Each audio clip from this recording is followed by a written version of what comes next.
is of the enemy. What I mean by that, when I say fear isn't the enemy, it's not understanding it.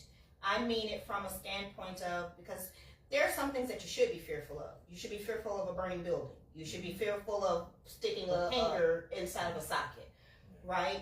So there are some things that fear, even the Lord says, I'm going to help you across the street, but you got to look both ways, right?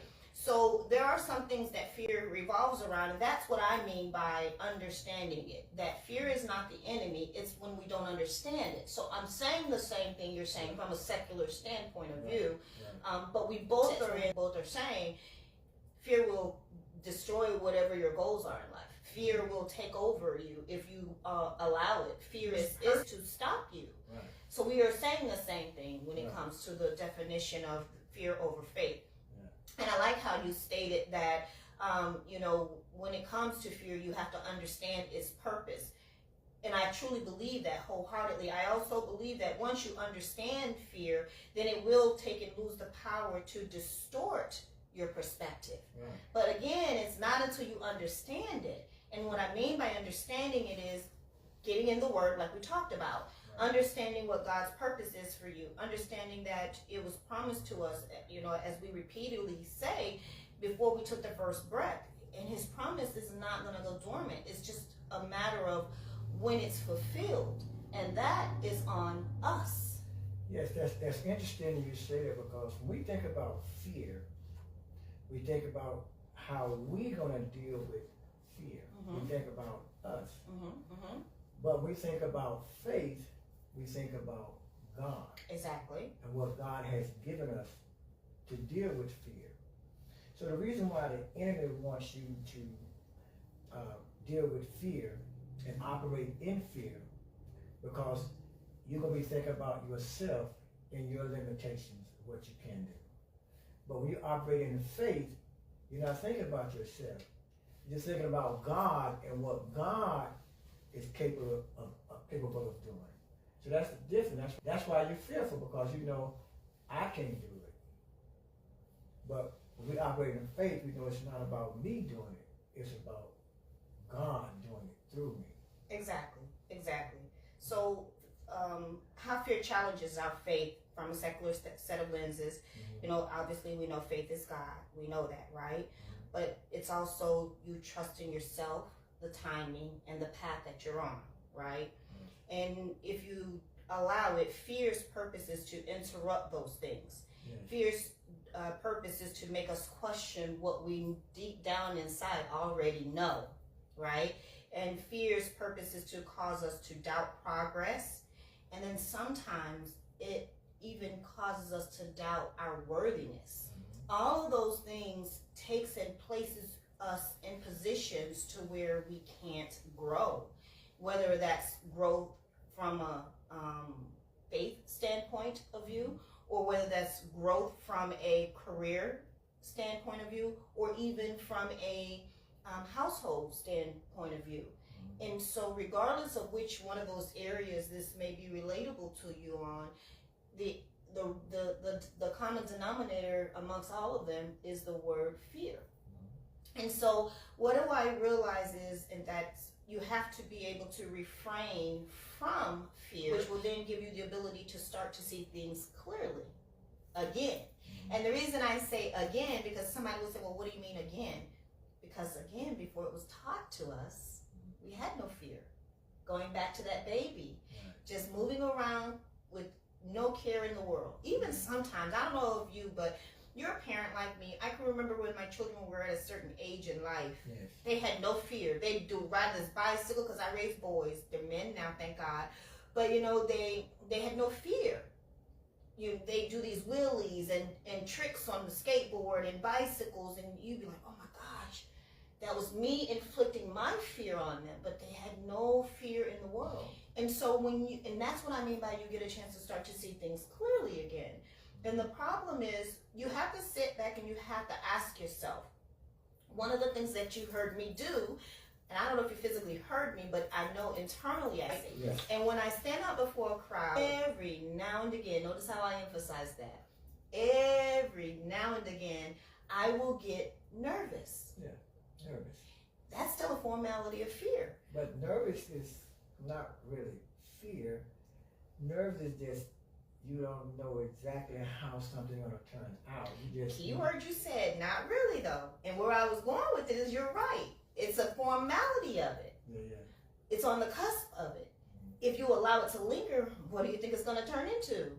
So that's that trigger. When I see the trigger starting to take place and I realize, I'm doubting. See, remember I said fear comes in and it causes what? Doubt. So now if it lingers too long, I begin to doubt myself. So I have to stop and I have to ask myself three things. Yes.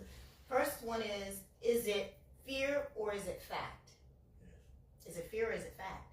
The second one is, what story am I telling myself right now? Mm-hmm. What do I mean by that? Thanks for asking, Coach T. You know how you just got done talking about you have the ability to stop yourself from doing something. You know how we talk ourselves out of it before we even go to do it? We can do that without even knowing we're doing that. Yes. So that's what I'm asking myself in the midst of it. What story are you telling yourself right now, Jacqueline? Are you telling yourself something because you don't want to do it? And then the third thing I have to ask myself, what would it look like if fear was not even in the room? And then that one hits it every time because I sit down and I say, well, if fear was not involved, I'd stand up, and I'm not even 7 feet tall. I'm not even 6 feet tall. I'm what, 5'6", 5'7", if on a good day. But I say to myself, well, I'd be standing up there 7 feet tall, my chest stuck out, and I just give them the details. That's what it looks like when fear is not in there. So then I say to myself, well, doggone it, remove the fear and get your butt out there and do it. And that's exactly what transpires. And then when I'm done, when it's all said and done, I get the claps. People come up to me and say to me, oh my gosh. But in the beginning, that fear tries to creep in, beginning with the nervous system. So let me ask you this. Mm-hmm. What are you really fearing? Well, Coach, here's the thing, and this is where you don't understand the fear. When you don't understand it, not you personally, right? Fear's purpose is to stop you. That's something we discussed, right? So when I'm going into this room, fear doesn't want me to do it for whatever reason or another. Mm-hmm. The problem is it was a purposeful task that God had already given me. So are you fearing the outcome of the situation? That it won't turn out as you expect? That might be a good way to say it. That might be it. That's what fear is, thinking that wants you to think that you won't receive a favorable outcome. Favorable outcome, or that something could go wrong. But faith lets you know that you will receive a favorable outcome because all things work together for the greater of His good. For those that love God and are called according to His purpose. So it lets you know that if I'm operating in God, no matter how it looks and what it seems to be, the outcome is going to be favorable for God's glory. People, focusing on people sometimes will bring fear because you want people to think of you a certain way, or you want people to receive things a certain way. And you put pressure on yourself because you don't want to disappoint people in how they will receive certain things. That's a good analogy of it. Yeah, that's a good way to say it. You know, maybe that might be the case. And I'm going to sit down in the event it ever happens again, and I'm going to evaluate the situation, and that would be one of the questions that I would ask, you know, myself, so that I can learn, because this podcast that we're doing this isn't just for the people that, you know, for the viewers. This is something for you and I to actually learn from as well. So I'm very glad that's why I said I was happy about this session, because it will give even myself the ability for growth to take place. So I'll ask myself that, and probably, I know for me, maybe that might be the case, if I can be honest here, because this is what this is about. Right. Maybe it might be the case. Maybe maybe you're so used to things not turning out the way that you want it to turn out, that you're afraid of it not doing that. So going back, that's kind of almost, again, that self-sabotaging that's taking place unintentionally, you know, but because it's what you're used to doing, it's happening naturally. Right, because we know how the world works. Right. We know how our job works. We know you don't perform a certain way if you could be in the fear of getting fired. But the kingdom doesn't work that way. Okay. And we understand, just like this podcast, we want this podcast to go over well. Right. We want to say some things that are going to help some people. On this journey, we just started this podcast. Right. And we're going through the motions. Right. And so I'm not fearful of maybe saying the wrong thing, coming across the wrong way, because I know I'm in God's hands. Oh, okay. And God is going to take us through this thing. And it's not about us, it's about God. We have flaws. Well, I thank you for being on my side. We have shortcomings. We have shortcomings. But God is going to bring us through those shortcomings without fear. Okay. Because the outcome is going to give God the glory. Okay. And people need to see that you don't have to be perfect all the time. Right. Right. Because you know some people don't want people to even know their shortcomings. Right. Or what they've been through, because fear of someone judging you. Right. I mean, to be fair, right? Let's put a quarter in the meter right there. Okay. The fear of someone judging you. Yes. So to be fair to our viewers and myself, yes, right, and your past self, because this walk was not always the walk you walked, right? Right. So you can't blame us. The reason you can't blame us is because it goes back to me saying it's how we were taught. How we were shaped. We were shaped. To me, taught and shaped is one and the same thing, you know? Semantics. Exactly. So because of that means there's another cycle, generationally speaking, too, that we have to learn to break, Coach. Because in our household, on our jobs, even for that matter, Yes.